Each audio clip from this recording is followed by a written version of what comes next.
تمام ناظرین و سامعین کو سرچشمہ ہدایت چینل میں دل کی گہرائیوں سے خوش آمدید۔ میں آج آپ لوگوں کو جو قصہ بیان کرنے جا رہی ہوں اس کا عنوان ہے بنی اسرائیل کے 2 بھائیوں کا قصہ۔ آپ سب نے اس قصے کو اینڈ تک ضرور سننا ہے۔ یہ قصہ، یہ کہانی بہت دلچسپ اور سبق آموز ہے۔ اس قصے کو سننے کے بعد آپ کا دل اللہ سے اور زیادہ جڑ جائے گا۔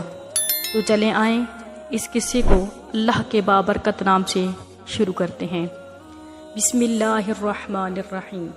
محترم سامعین و ناظرین، بنی اسرائیل میں 2 بھائی رہتے تھے جن میں سے ایک مسلمان اور دوسرا ہندو تھا۔ دونوں دریا کے شکاری تھے، یعنی مچھلیوں کا شکار کیا کرتے تھے۔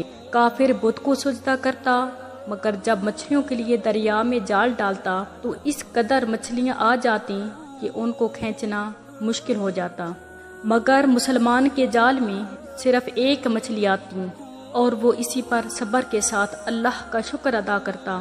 اتفاق سے ایک دن مسلمان کی بیوی چھت پر گئی تو اس کی نظر کافر کی بیوی پر پڑی جو زیور اور بہترین لباس سے آراستہ تھی۔ یہ دیکھ کر اس مسلمان کی بیوی کے دل میں وسوسہ پیدا ہو گیا، کاش میں بھی ایسی ہوتی۔ تو کافر کی بیوی بولی، تو اپنے شوہر کو آمادہ کر لے کہ وہ بھی میرے شوہر کے معبود یعنی بت کی عبادت کیا کرے تاکہ تو بھی میری طرح مالدار ہو جائے۔ یہ سن کر مسلمان کی بیوی غمزدہ ہو کر نیچے آ گئی، اور جب اس کا شوہر گھر آیا وہ بیوی کا حال دیکھ کر دریافت کیا کہ آخر کیا بات ہے، یہ کیا ماجرا ہے جس سے تو اس قدر غمزدہ معلوم ہوتی ہے۔ تو اس کی بیوی کہنے لگی، بس میاں، یا تو مجھے طلاق دے دے یا تو اپنے بھائی کے معبود کی پوجا کر۔ یہ سن کر اس کے شوہر نے کہا، خدا کی بندی، خدا کا خوف کر، تو خدا سے نہیں ڈرتی؟ ایمان کی دولت کے بعد یہ تو کفر کی باتیں کرتی ہے۔ وہ عورت بولی، مجھ سے زیادہ باتیں نہ بناؤ، میں اب غریبوں کی طرح نہیں رہ سکتی، جبکہ دوسری عورتوں کو خصوصی طور پر تیرے بھائی کی بیوی کو میں دیکھ کر آ رہی ہوں کہ وہ زیورات اور عمدہ لباس سے آراستہ رہتی ہے۔ جب اس مرد مومن نے دیکھا کہ عورت ضد پر اتر آئی ہے اور اس کا اصرار حد سے بڑھ چکا ہے تو اس نے عورت کو تسلی دی اور کہا، اچھا، گھبرانے کی ضرورت نہیں ہے، میں کل سے کاریگروں اور مزدوروں میں جا کر محنت کر کے تمہیں روزانہ 2 درہم لا کر دیا کروں گا، ان 2 درہم سے تو اپنی حالت درست کر لینا۔ یہ سن کر عورت کو کچھ تسکین حاصل ہوئی۔ صبح سویرے وہ مرد مومن میں مزدوری کی تلاش میں نکلا، لیکن کسی نے اس کی بات نہ مانی۔ وہ پھرتا رہا، شہر شہر، گاؤں گاؤں کی خاک چھانتا رہا، لیکن کسی نے اس کی مدد نہیں کی۔ بالآخر وہ مایوس ہو کر وہ دریا کے کنارے جا پہنچا۔ شام تک اللہ تعالیٰ کی عبادت میں مصروف رہا۔ رات کو جب گھر پہنچا تو بیوی نے دریافت کیا، میاں، آج تم سارا دن کہاں تھے؟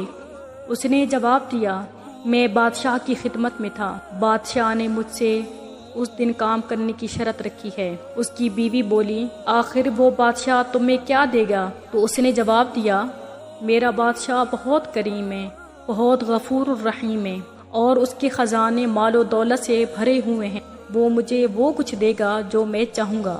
چنانچہ اسی طرح وہ اپنی معبود برحق کی عبادت میں مصروف رہا۔ 30ویں رات ہوئی تو بیوی نے کہا، سنو میاں، اگر کل تم نے مجھے مزدوری لا کر نہ دی تو مجھے طلاق دے دینا۔ یہ سن کر اس کو کس قدر پریشانی لاحق ہوئی۔ 30ویں صبح اس نے یہودی کو کہا، کیا تم مجھے مزدوری پر لگا لو گے؟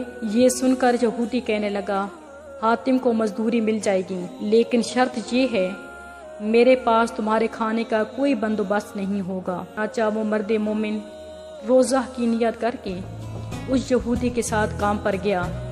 ادھر دوسری طرف ایک آدمی اس کی بیوی کے پاس گیا اور دروازہ کھٹکایا۔ جب اس کی بیوی باہر نکلی تو اس آدمی نے اس کی بیوی کو 29 اشرفیاں دیں اور کہا یہ تمہارے شوہر کی مزدوری ہے، تمہارا شوہر 29 دن سے بادشاہ کے کام میں تھا، یہاں تک کہ تمہارے شوہر نے بادشاہ کو چھوڑ دیا۔ اگر وہ 30ویں دن بھی کام پر جاتا تو اس کو بہت سی اجرت ملتی، لیکن وہ یہودی کے پاس چلا گیا۔ اگر وہ مزید بادشاہ کا کام کرتا تو بادشاہ اس کو مزید اجرت دیتا۔ بس یہ لو 29 اشرفیاں، اس میں سے ایک اشرفی اس لیے کم ہے کیونکہ آپ کا شوہر 30ویں دن کام پر نہیں گیا۔ چنانچہ وہ عورت ان میں سے ایک اشرفی لے کر بازار چلی گئی۔ سونار نے جب وہ اشرفی دیکھی تو 1000 درہم اس کی قیمت تھی اور اس عورت کے حوالے وہ قیمت کر دی۔ جب شام کو آدمی گھر آیا تو عورت نے اس سے دریافت کیا، آج تم کہاں تھے؟ اس نے جواب دیا، آج میں ایک یہودی کے ساتھ کام پر گیا تھا۔ اس کی بیوی نے کہا، آخر بادشاہ کی خدمت ترک کر کے دوستوں کی خدمت کیوں کرتے پھرتے ہو؟ پھر اپنے شوہر کو اشرفیوں کا سارا واقعہ سنایا، جس کو وہ سن کر مرد مومن روتے روتے بے ہوش ہو گیا۔ جب اس کو ہوش آیا تو اس نے بیوی سے کہا، افسوس، میں نے بادشاہ دو جہاں کی خدمت کا حق اپنے اوپر لازم نہ کیا۔ اس کے بعد اس مرد مومن نے عورت کو چھوڑ دیا اور پہاڑوں پر چلا گیا، جہاں کوئی خدا کی عبادت میں مصروف رہ کر باقی ساری زندگی گزار دی اور وہیں اس کا انتقال ہو گیا۔ محترم ناظرین و سامعین، اللہ کے خزانوں میں کوئی کمی نہیں ہے، وہ بندے کو اس کی عبادت کا صلہ ضرور دیتا ہے، اگرچہ بعض دفعہ کسی حکمت کی بنا پر اس کے ہاں دیر ہو جاتی ہے، لیکن بہرحال اندھیر پھر بھی نہیں ہوتی، وہ بندوں کو دیتا ضرور ہے۔ اللہ تعالی ہم سب کو صبر و شکر کے ساتھ رہ کر زندگی گزارنے کی توفیق عطا فرمائے، آمین یا رب العالمین۔